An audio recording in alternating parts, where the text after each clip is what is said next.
Bien, vamos con el tercer tema, que es miología. Miología es el estudio de los músculos, muchachos. Bien importante. Cuando hablamos de los músculos, van a ser, vamos, un aglomerado de fibras, de células musculares, que son, datico, a las células musculares también se le conoce como fibras musculares, se le llaman fibras, y no son más que células especializadas que poseen la capacidad de contracción, es decir, de acortar distancias entre puntos entre sí, pues, eso es contraerse. Entonces, los músculos son formaciones anatómicas que gozan de la propiedad de contraerse, muy desarrolladas, es decir, de disminuir su longitud bajo el impulso de una excitación. Entonces, ¿cómo clasificamos nosotros el tejido muscular? Bueno, lo vamos a clasificar en tres diferentes tipos de músculos. Músculo estriado esquelético, que es el que forma la mayor parte del tejido muscular del cuerpo, que es el que es capaz de mover a voluntad el músculo estriado esquelético del bíceps braquial, tríceps braquial. Y luego vamos a tener músculo liso, bien, que forma parte de lo que es un sinfín. El músculo liso está estrechamente distribuido, lo podemos encontrar en las paredes de los vasos, de las vías digestivas, de las vías respiratorias, etcétera, etcétera, etcétera. ¿Qué sucede con el músculo liso? Que funciona fuera del control de la voluntad. Y luego vamos a tener músculo estriado cardíaco, que nada más lo vamos a encontrar en el miocardio, que es la capa media del corazón, porque el corazón no se contrae solo, es porque hay músculos, se llama miocardio en particular. Y bueno, en la también digamos que en la porción más proximal de los grandes vasos, como lo sería la aorta, indican que también se puede conseguir rastros de miocardio por allí, pero quédense con que en el corazón, la verdad, en la pared media del corazón. Entonces vamos a tener músculo estriado esquelético, músculo liso y músculo estriado cardíaco. Esto es una clasificación bien general en estos tres tipos, y luego se puede clasificar de un punto de vista más funcional con lo que es voluntario y con lo que es involuntario. El estriado esquelético es un componente voluntario o somático. Todo lo que yo diga somático es porque yo tengo voluntad sobre ello, anoten eso.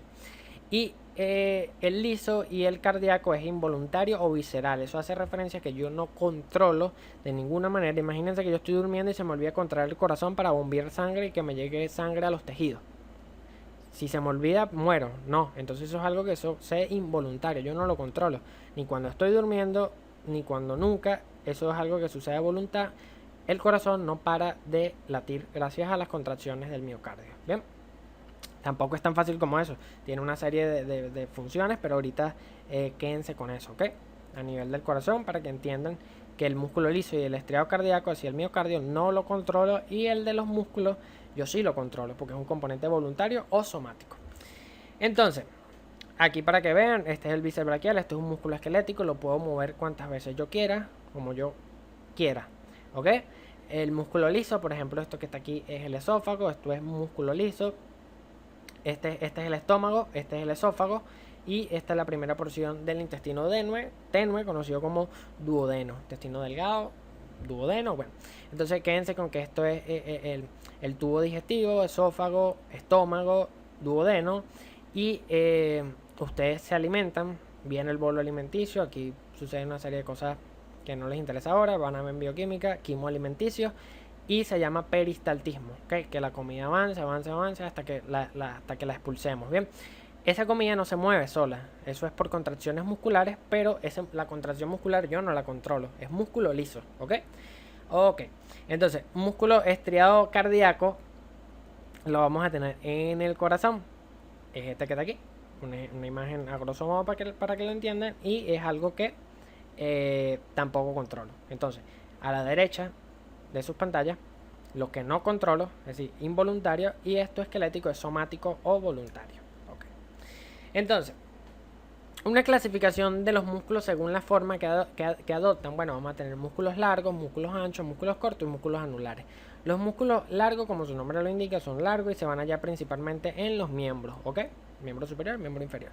Un ejemplo, bíceps braquial, aquí está claramente resaltado. Los músculos anchos se caracterizan por ser aplanados y se van a localizar en las paredes de las grandes cavidades, como son el tórax y el abdomen. Es decir, son de grosor pequeño y son anchos, ¿ok? Su nombre te lo dice.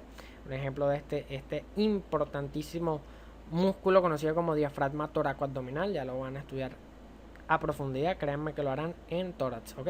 Pero esto es un ejemplo, diafragma toracoabdominal, ¿ok? Vamos a tener los músculos cortos que van a estar en las articulaciones, los movimientos sean poco extensos y como tu nombre se lo dice, son músculos, es como decirte los huesos cortos, van a estar asociados por decirte los huesos cortos. Vamos a tener, por ejemplo, los músculos de la eminencia tenar o hipotenar, en este caso en la mano. Y vamos a tener músculos anulares que van a estar dispuestos alrededor de un orificio y van a formar lo que es un esfínter o se le llama orbiculares, ¿bien? Por ejemplo, acá tenemos el orbicular de la boca con su porción labial, el orbicular de los labios, también lo pueden leer. Funcionan como esfínter, ¿ok? Entonces, esto es según la forma que adoptan los músculos, ¿ok? Entonces, ¿qué sucede? Como la vida siempre se complica, no todos los músculos entran en clasificación. Bueno, tenemos por ejemplo el recto anterior del abdomen, que es ese músculo que las personas que van al gimnasio lo marcan bien. Es lo que uno llama los cuadritos. Él es largo y ancho a su vez, entonces es como que no entra en clasificación. Y también quiero que se queden que existen, porque es algo que van a nombrar, van a llegar a escuchar, que existen músculos digástricos, así que poseen dos vientres unidos por un tendón. Este sería como que un vientre anterior, un vientre posterior, y en este tendón confluyen ambos vientres un centro tendinoso, digámoslo así. No hagan énfasis mucho en esto si no lo entienden, es algo que créanme que tendrán muchas oportunidades de entender, sobre todo en lo que es los músculos digástricos, pero se los quise mostrar para que vean, ¿ok? Que hay diferentes formas de músculos, es como que mira, aquí está un vientre, otro vientre y aquí como que se une. Esto es algo que van a ver, vamos, esto es región suprayoidea. Ok, y quisiera mostrarles esto, que lo que uno llama bíceps braquiales, porque literalmente dispone de dos cabezas. Bien, el bíceps braquial dispone de dos cabezas, el tríceps posee tres cabezas, y entonces cuando se haga su estudio nosotros vamos a llamar, es decir, una cabeza medial, la cabeza lateral, la cabeza anterior, la posterior, la lateral, ¿me entienden? La medial y así. A diferencia de los digástricos, ellos como que confluyen todos, pero no es como que en un tendón en común. Ok, vamos a tener también el cuádriceps, el nombre te lo dice, cuatro cabezas, ok, que es para que comprendan por qué su nombre, pues. Porque muchas veces uno dice el bíceps braquial, el tríceps, pero no comprende a ciencia cierta por qué el motivo, ok. Ok, entonces las contracciones musculares que van a producir movimientos pueden actuar de diferentes maneras. Cuando se genera un movimiento, muchachos, entiendan que no es un músculo que trabaja solo. Al 100% no trabaja solo. Es decir, vamos a tener un músculo que hace la mayor fuerza, sí, pero al 100% no es algo que se dé de manera individual. Entonces es donde entra lo que nosotros llamamos los músculos agonistas, antagonistas, fijador y sinergista. Quiero que lo entiendan. Imagínense que ustedes, los que están viendo este video, van a bajar una escalera y entonces son como que el principal, son el actor de esa acción, que es bajar la escalera. A ustedes se les va a llamar agonista. Entonces, desde el punto de vista de la miología, el agonista es el músculo principal de un movimiento específico, es decir, el motor principal. Digamos que yo quiero hacer cierto movimiento, flexión, por ejemplo, el bíceps braquial, flexionar el antebrazo sobre el brazo. El agonista es el bíceps braquial, es decir, es como que el músculo que va a realizar la mayor fuerza, ¿ok? Entonces, quédense con que ustedes están en una parte de la escalera y la quieren bajar, ustedes son el agonista. ¿Y cuál es la función de su objetivo? Bajar la escalera. Vamos a tener sinergistas, van a ser todos estos grupos de músculos o personas, en este caso hipotético, para que en la explicación, que los van a ayudar a usted a bajar la escalera. Es un músculo que complementa la acción realizada por un músculo agonista. Son personas que los van a ayudar, los van a empujar, los van a sostener a bajar esa escalera. Entonces, digamos que el bíceps braquial es el agonista. Vamos a tener otros músculos. No me voy a poner a complicar la vida, decirle qué músculo, en tal caso, esto es un caso hipotético para que entiendan, que lo van a ayudar a hacer esa flexión, ¿ok? Se llama sinergistas. Vamos a tener fijadores, que van a ser uno o más músculos que van a estabilizar la parte proximal de un miembro cuando una parte más distal se está en movimiento. Imagínate que ustedes están bajando las escaleras y en el inicio de la escalera, si el tramo que empezaron a bajar, se queda alguien como que atento por si deciden regresar o lo que sea, va a estar cuidándolo desde un punto de vista proximal, ¿ok? Y antagonista va a ser aquella persona saboteadora que no va a querer que ustedes bajen la escalera. Entonces digamos que el antagonista es el músculo que se opone a la acción del agonista. Y entonces cuando un músculo agonista se contrae, el antagonista se relaja. Si yo flexiono el bíceps braquial, el antagonista sería el tríceps braquial y se va a relajar desde el punto de vista desde ese movimiento para que lo entiendan. Pero esto es algo que lean, saquen la lógica y seguro lo entienden perfectamente, cómo funciona lo de agonista, antagonista, fijador y sinergista. ¿Ok?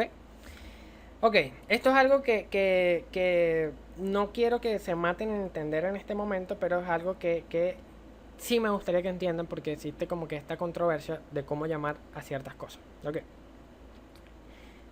Abran su mente, traten de entenderlo, si no pueden como que escúchenlo otra vez, pero no se preocupen si no lo entienden, porque es algo que van a ver literalmente casi a diario y entonces van a tener muchas oportunidades de entenderlo.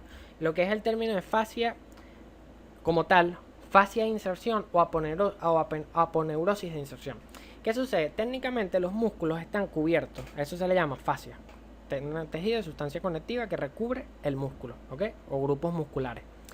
Ahora, cuando un músculo se inserta en el hueso, digamos que como que viene el tendón y específicamente en los músculos de la región de la pared anterolateral del abdomen, ese tendón se continúa y se inserta como una fascia de inserción o una aponeurosis de inserción.